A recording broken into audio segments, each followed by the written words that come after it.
Hello TCG and Lorcana enthusiasts, and welcome to part 5 of our Into the Inklands color discussion, where today we are looking at the Sapphire cards from Into the Inklands. Let me tell you, the ramp is crazy. There is a lot of really good ramp cards in here, and a very neat strategy for winning in Lorcana. So let's look at the cards. First, we got Augie, Ramariz, Ward. We've seen Ward plenty of times. Sapphire's almost probably got every major characters out Sapphire all have Ward, so nothing new. And then when there's character quest, ready one of your items, which is pretty nice. Again, a really good strategy with this Grandma Tala we'll talk about later, especially if you can ready Fishbone Quill so that you can use it again, which overall isn't bad. Again, she quests for 2. She's a 2/5 on a 5 body, so overall, not horrible. But actually really good. I could see maybe 1 or 2 of her in a Grandma Tala strategy that we'll talk about later. But anyways, now we have Captain Amelia. During your turn, this character gains evasive. We've seen it all before. Cruella de Vil, other characters do this. Again, just another way to deal with those evasive strategy decks.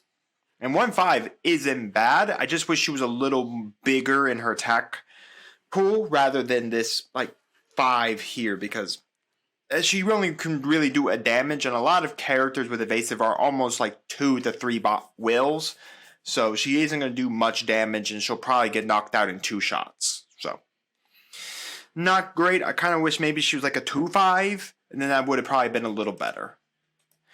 So anyways, Huey, Dewey, and Louie all came in this set, and they all synergize together. So anyways, Dewey is a supporter that quest for 2 on 2/3, which is pretty nice. The big one is Huey if you have Louie and Dewey on the board. Well, we'll talk about him later. We got Flintheart, Gold. During your turn, this character gains evasive. Again, this is a little better, like I said, because he's at 3/4 and he quests for 2, but being a little bigger, he is 1 more cost than the Captain Amelia, but I like that he's a 3/4 because at least he can swing for a little more damage. So, knocking out evasive characters only have 2 or 3 will, that may only do 1 or 2 damage, is a little better. We got the Genie, just a 2 play body that quests for 2 and a 2/2 body. About as normal as we've got, and I wouldn't say it's overly power creep. I think the Caterpillar from set 2 or Rise of the Floodborn that was a 2 cost that quest for 3 was a little more power creep than this, but still an okay card. Now we have Grandma Tala. Okay, there was only Ocean. When you play this character, look at top 2 cards of your deck. You may put 1 in your hand, put the rest on the bottom of your deck in any order. We've seen this before. I wouldn't really play this Grandma Tala if I'm being honest. I would rather play the 1-drop. What is it? It's the option card from Chapter 1 that allows you to look at the top 2 cards and add 1 to your hand. Develop your brain. Develop your brain. I'd rather play Develop Your Brain. 1, look at the top 2. I get to add 1 to my hand, add 1 to the bottom. This does it on a 4 body and has 3/3, and it will allow you to shift for the Grandma Tala we're going to talk about next. But you could probably play the 2-drop Grandma Tala from Chapter 1 and kind of cheat the same thing with playing a 1-drop Develop Your Brain. So I really don't see a lot out of this. Yeah, it plays for a 4 cost, and then you look at the top 2. Again, I just think Develop Your Brain is just much better because Develop Your Brain is only a 1 cost, and I don't have to attribute to that. This is only really here if you need a way to shift up Grandma Tala, but the way Sapphire is right now as a ramp deck, you really don't need the shift Grandma Tala to shift over Grandma Tala, because you'll easily be up to 7 lore in a couple of turns. Sapphire has a lot of ramp in this set. Then we have what I consider probably a very interesting strategy. I have not yet put a deck around it, but I really want to try to. Is a shift 5 over any character that's named Grandma Tala. If you're playing Emerald, you can use Morph. Do you know who you are? Whenever a card is put into your inkwell, gain a lore. It doesn't matter how the card is put in your inkwell. Whether that's inking for your turn. Because remember, you can ink at any point in your main phase. Whether it's using Fishbone Quill and then using Audrey to reset Fishbone Quill and then putting another card in your drop. We'll see a location that does this. Any way you can do it, like the 5-card Alice action. Let's see, where is it? Falling down the rabbit hole, where you have to put your own guy into your inkwell and your opponent puts an own guy. Winnie the Pooh. There's just so much you can do with this Grandma Tala because so many Sapphire cards have the ability to put something into the inkwell. There's the character, the Floodborn character from Chapter 2, Miss Johnson. Whenever you play a Floodborn character, by the way, Grandma Tala is a Floodborn character, put the top card of your into your inkwell exerted. Yeah, it comes in exerted, but that just gives you another lore you can play with, which is really, really nice. And you can give them, you can use Cogsworth to give everything resist, so your opponent has a harder time knocking at this Grandma Tala. You can use Aurora from Chapter 1 to give all your stuff wards, so again, then they can't even target Grandma Tala with effects. If I'm being honest, Ruby's the only card that has the board wipe right now, and Steel does still use Grab Your Swords, but Grab Your Swords under resist would only do a damage. And they can't use any of their pot shot cards because there's no way for them to select that target. So I think right now I would probably put it back with Steel and do a Sapphire Steel control deck using Grandma Tala as the win condition. But still, love the card, love the idea of Sapphire being able to use its mechanic of ramping up its inkwell to gain you lore. So really, really cool card indeed. Just love it. Need to get a deck revolving around it made up. Then we have Gyro Gearloose. You can tap it to put an item card from your discard at the top of your deck. Again, if you need to use that Popsicle Engine and you haven't seen a Nick Wild or anything like that, this does at least let you put that Popsicle on the top of your deck so you can draw it next turn so you can use it. It's not bad. I would maybe put it a 1 or 2 of using a Popsicle Engine, but I still think Nick Wild is the better way to cycle your Popsicles.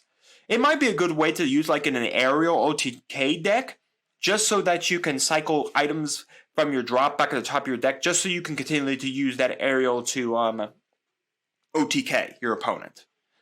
But other than that, he's okay. Huey, he has supporter, but this is really neat. Whenever this character quests, if you have a character named Dewey and Louie, again, possibilities will have more characters named Dewey and Louie throughout the rest of more, sets, then this will come a little easier to do. Right now, it's a little hard because Huey and Dewey are only in Sapphire. They both give support as well, but you just get to draw 3 cards.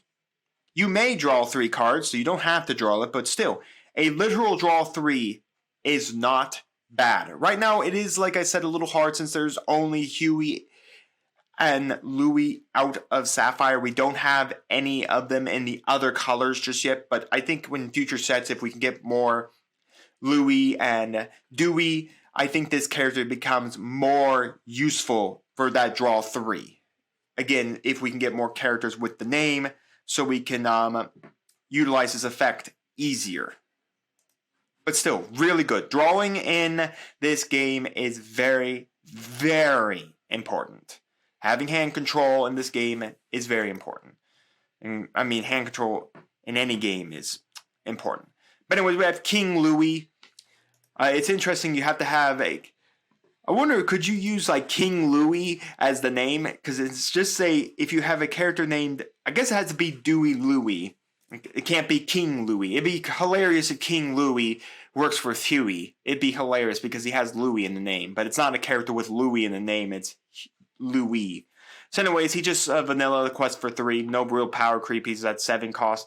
Not a real power creep card. I would call power creep if you consider that Sapphire can ramp up into this very easily because, again, there is a way to use Sapphire Emerald using the Robin Hood from Into the Inklands that is quest for 3 and is a pretty beefy body to get through. So, and thanks to Sapphire being able to ramp extremely easily from this set, it's not hard to see that as power creep or this is power creep, but I really don't see it as power creep unless you're literally playing on using it in the deck. I could see it maybe as a 2 of in a ramp strategy, just so you can ramp up, play it, and then use its 3 lore, 7/7 body. which is pretty nice. We got a 𝐾𝐿 Of course, he was in Emerald and he is in Sapphire as well. He can shift 3 over any 𝐾𝐿 and he has Ward. I will say this shift is very, very low for 𝐾𝐿 when you have 2 of them. The Emerald one that can spin stuff back, which is very, very strong. And then this one, I kind of wish maybe he was a shift 5, just because he is questing for 3. Yeah, he's on a 2/5 body, but he has Ward. Your opponent's going to have to deal with it. And again, if you use like a 𝐂𝐍𝐉𝐎𝐾 to start giving it resist, your opponent's going to have to deal even more damage to it to try to knock it out. So I think it's a little bit of power creep because the fact is it's so cheap to shift. Not mentioning with Morph literally being a 2 or 3 cost character. It literally means if he's a 2 cost, you could shift over by turn 3 and already questing for 3 lore a turn. I mean, yeah, your opponent could be able to go after it, but nothing you could do about it. But still, I think it's a little bit of power creep because of that shift cost being so low. Then we have 𝐾𝐿 or just the normal one here, 0/1, and it just has Ward. It's just here to basically shift for this 𝐾𝐿. That's it. Next up, we have Louis. He's a supporter. So Dewey and Louis are both supporter. Huey's the one. Yeah, he has supporter as well, but Huey is always just there to draw the 3 cards. Dewey and Louis are there being supporters. And they both quest for 2, by the way, which is very nice. I don't know why Huey doesn't quest for 2. Oh well. Then we have everyone's favorite waifu furry, Maid Marian. Admit it, folks. You all have a crush on Maid Marian from the original Robin Hood. We all do. I mean, we all have that furry crush somewhere, and Maid Marian is surely it. I will say I also have a furry crush on Judy Hopps as well. But anyways, Highborn Lady, when you play this character, chosen character gets -2 for the turn. It's an okay effect. That's all I'll say about it. Does quest for 2. We got Mama Ode. Whenever you play a song, you may put the top card of your deck into your inkwell face down exerted. Really, really nice. Again, just another card to facilitate with Grandma Tala, especially a really good card in Sapphire right now, being Let It Go, or even a really good couple songs out of Steel. That's why I think the Steel engine is the best one to go with a Grandma Tala strategy, being Let the Storm Rage On, Strength of a Raging Fire, Grab Your Swords, Then Came Zeus, all just very good songs. And again, I mean, she literally just puts a card from your top of your deck into your inkwell face down and exerted. Again, I really hope with all of this exerted stuff, all these cards that are putting top of your deck into your inkwell face down, that we really do get to see Sapphire start being able to play stuff from their inkwell.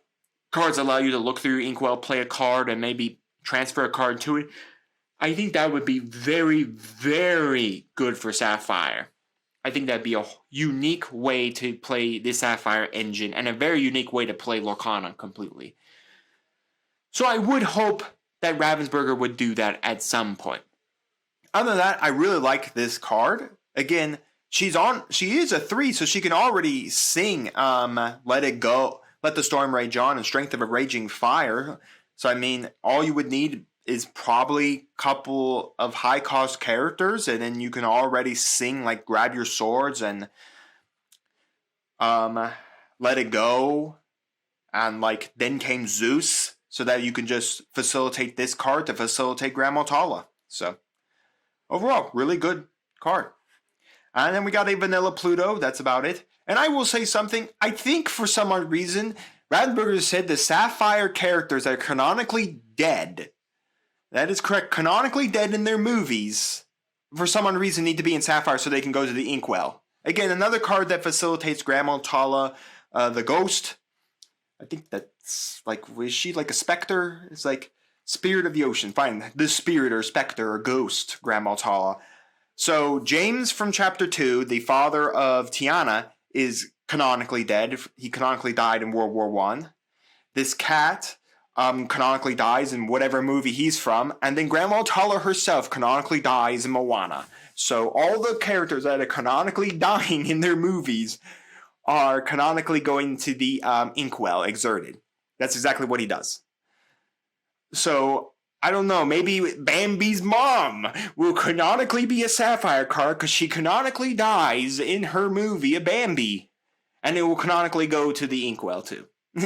I swear if they do that, it will be the most hilarious thing I've ever seen in my life. That all the canonically dead characters, or characters that canonically die in their movies, or series, will canonically be going to the Inkwell. It's kind of strange, but anyways, moving on. I do, again, another card that basically works as Rufus with Grandma Tala or with a Ram strategy. I personally would say that it's cheaper to probably play Grandma Tala from Chapter 1 because she's a 2-cost and at least you can send her to punch into things. I mean, I guess you could send Rufus to punch into things. He's a 4/5, but I would rather have Grandma Tala personally.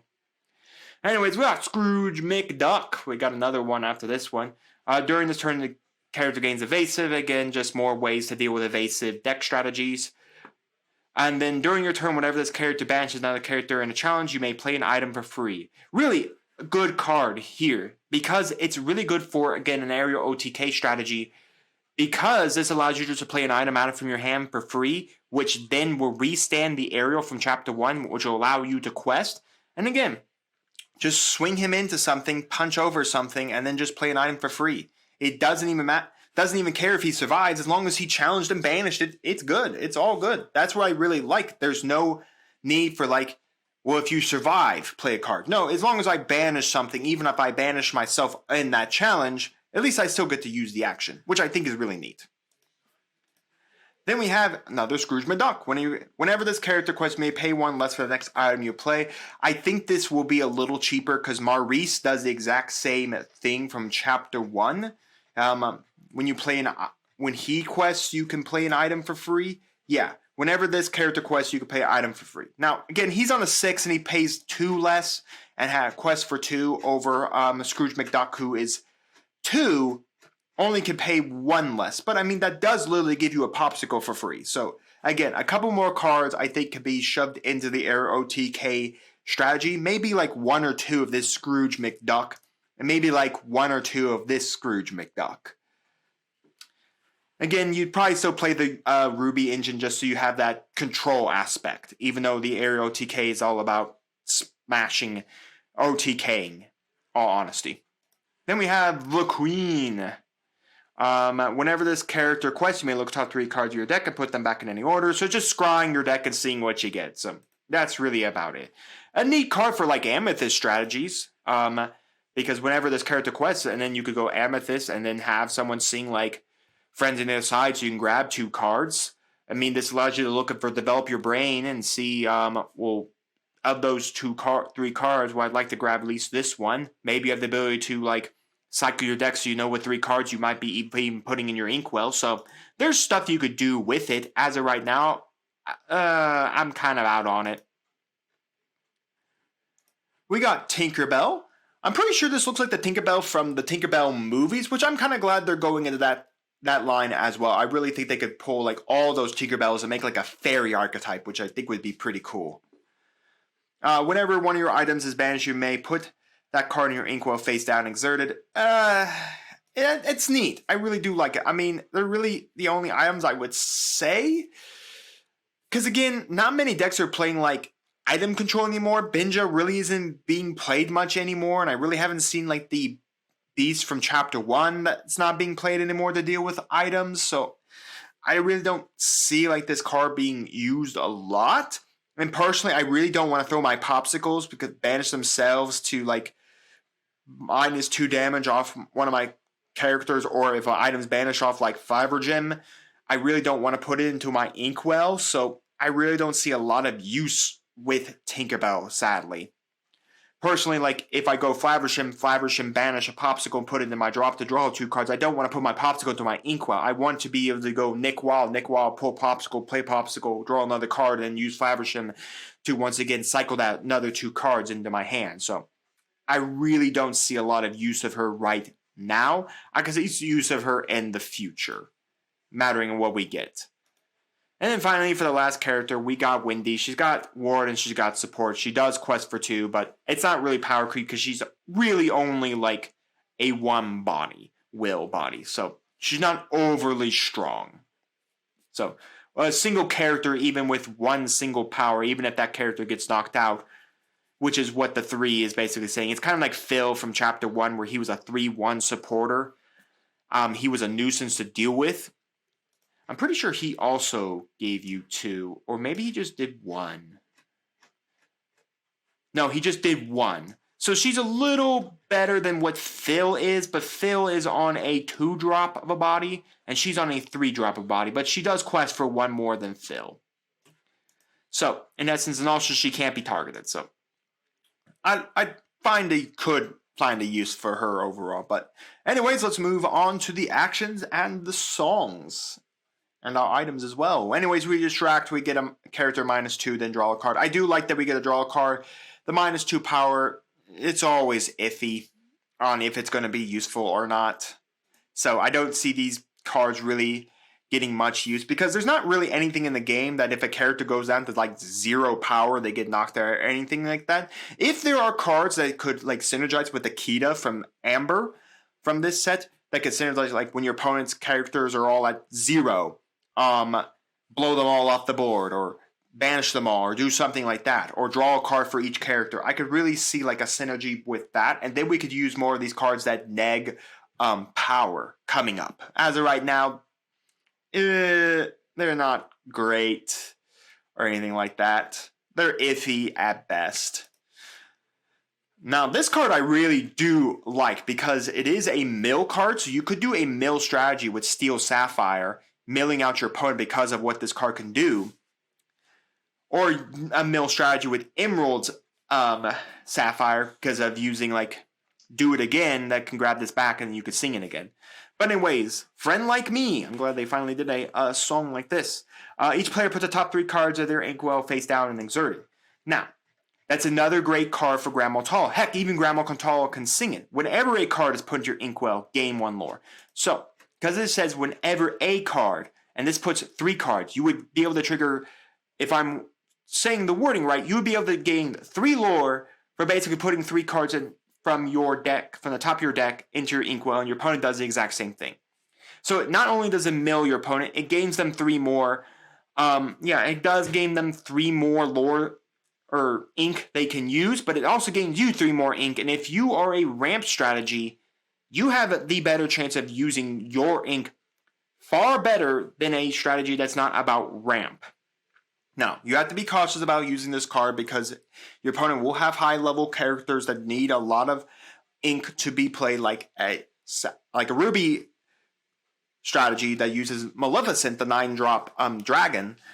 If you give them enough ink that they then can next turn unexert it all, and then basically then just whop you down a Maleficent dragon and then blow something off the board unless it has ward, it's not going to be great. But I think there could be like a strategy of like milling out your opponent using this card, or using it with Grandma Tala, maybe like a 1 or 2 of like to finish out the game. You wouldn't do this until like you finished out the game. You just need that last 3 lore to win the game. You go Friend Like Me, you mill 3 cards and put them in your inkwell and put them in your opponent's inkwell, and then you gain 3 lore. So it's neat. I don't know if it's all that good right now, but if there was ability for us to get a really good mill strategy, I definitely see this as a very good mill card. Also, this does have the chance to throw cards into your opponent's inkwell that they will never be able to see again and use, like those big bomb cards that they may have in their deck and all that. I mean, I would suppose they get to see the 3 cards they put into their top of their deck face down. I wouldn't see a reason why, but again, being the fact that there's not really a way to check what's in your inkwell, I could also say that when they put those 3 cards in their inkwell face down, they cannot see them, because again, it's the top of their deck. I mean, maybe if it was a friendly game and you're just playing for some fun and your opponent wanted to just check what they threw in the inkwell, that's perfectly fine. But I think in competitive scene, they will not be able to look at the 3 cards they put face down. Now, that could be true and that could be false. It kind of depends on a lot of things, because, for instance, in Yu-Gi-Oh!, if you banish something off top of your deck with Kashtira, your opponent still gets to see what they banished, what you banished. Your opponent can't see it, but they can. So that will be a question of if your opponent can see the 3 cards they're going to put on top of their inkwell face down. And much like all the cards in Sapphire that take the top of your deck and put it into your inkwell, do you get to see it? but neat card nonetheless. Now, the better card I 100% see in Sapphire decks, especially Grandma Tala and Sapphire Emerald strategies, is this one. How far I'll go. Look at the top 2 cards of your deck, put one in your hand and the other into your inkwell face down and exert it. That, in my opinion, is probably the more played card. It is a cheaper cost to sing it. Your opponent doesn't get the benefit off it, and not mentioning that you're drawing a card and putting a card in your inkwell, which pushes your ramp faster, which pushes Grandma Tala to give you a lore. So, just very, very good. And I have already seen this card played, and let me tell you, this card, in conjunction with everything else Sapphire gives you, you are ramping very, very fast right now in Sapphire, and it's just amazing. It's so quick, so fast. Like I said, I don't even think you need to shift Grandma Tala personally in her own deck strategy, because you'll just ramp up into 7 so easy that it's like bam lamma jamma. Here I'm already playing her down, and now I'm just gonna gain that lore for naturally putting a card in my inkwell, using Fishbone Quill to put a card in my inkwell, using songs to put cards in my inkwell. So yeah, just very, very good overall. We have Repair, remove for 3 damage from one of your locations or characters. It's not bad. It's just a way to heal stuff. And especially because locations can't naturally heal or anything like that, this is very nice. And then we have Allurian Gyro Sensor. Whenever one of your characters quests, you may look at the top card of your deck, put it either on top or the bottom of your deck. This is basically Ursula's Cauldron. Ursula's Cauldron's 2 non-inkable. This is Ursula's Cauldron that's inkable. But you don't get to look at the top 2 cards of your deck. I think that's right. You can all correct me down in the comments.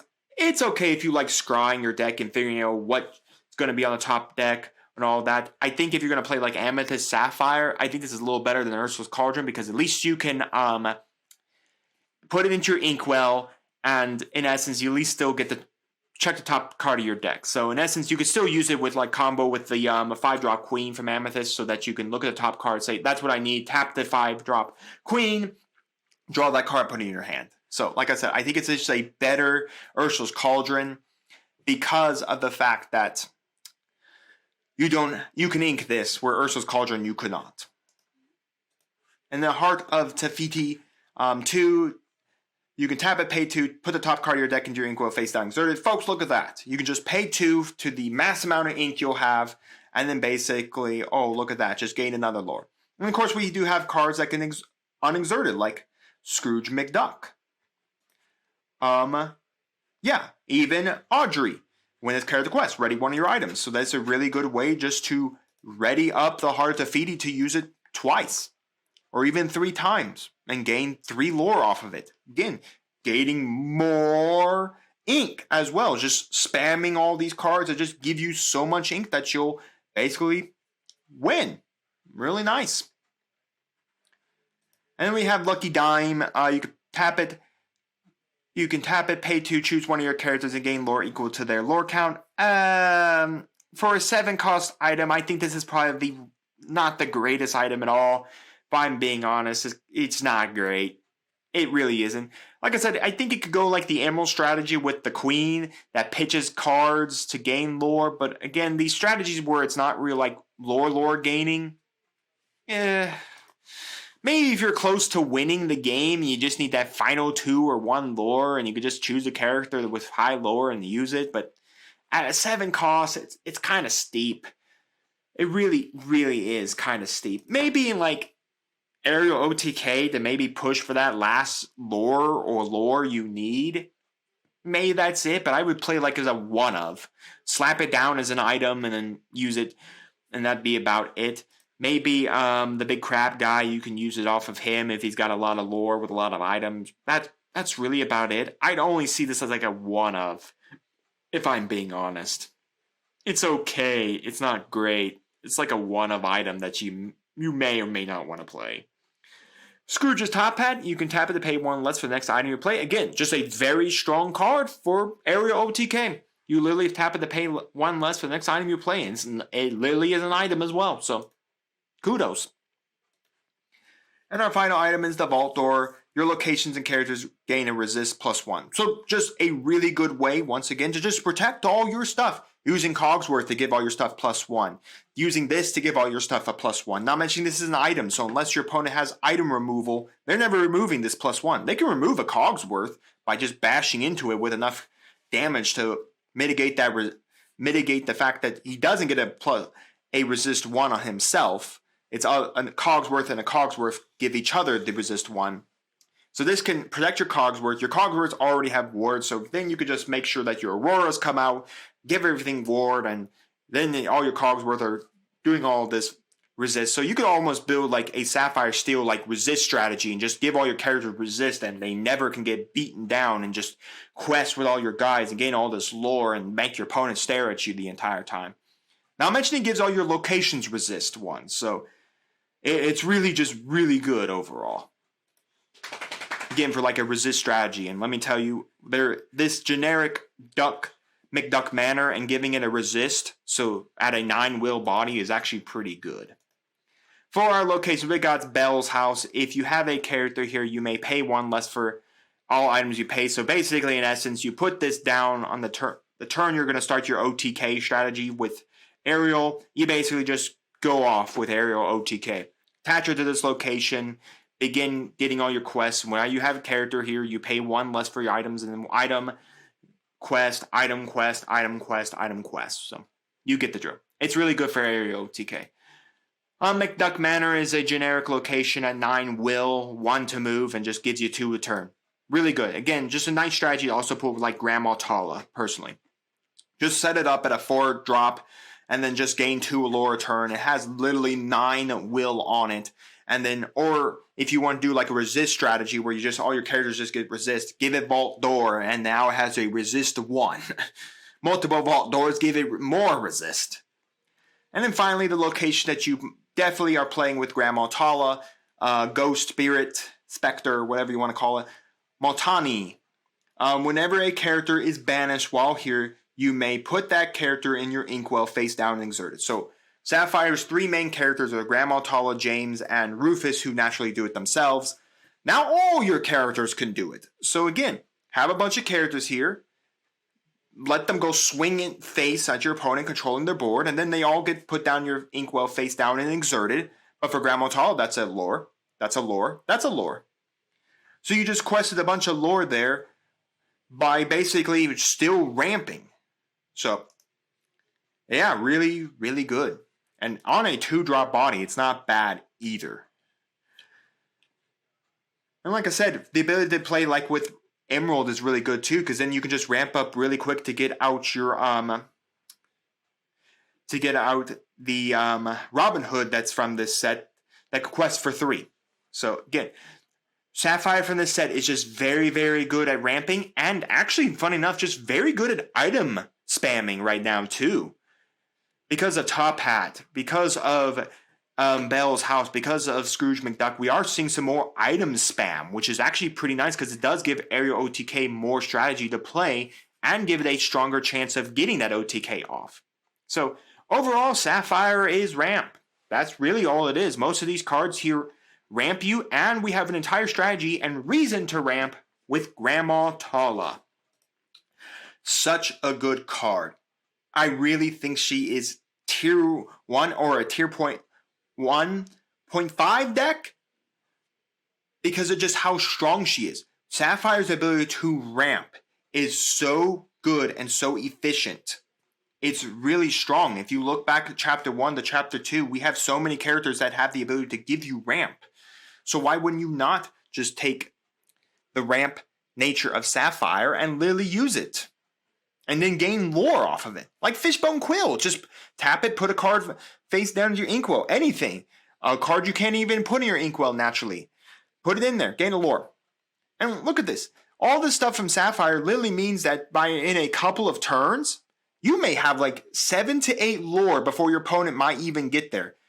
You could probably by like turn 4 have 6 lore. Because if you go like turn 3, you play Mickey Mouse from Chapter 1 to put a card into your Inkwell face down from exerted. If you played a couple of the other cards, maybe it's a Floodborn. Maybe this is the card you play next, or anything like that. Or maybe you play next turn falling down the rabbit hole, giving you the 6. Naturally, you're inking for the turn. If you have Fishbone Quill, you get another one there. How far I'll go? I'll draw 1, put 1 face down. Like, literally, there's just so much ramp potential now. And I don't think it should be overlooked just how quickly you can ramp up your ink and then sit there and literally stare at your opponent and say, now I have all this ink, now I'm going to play half my hand each turn, and I'm going to spam you to death because you won't have enough, basically, ink to stop me. That's why I think the Steel Engine's so good, because then you can easily play Swords, Zeus,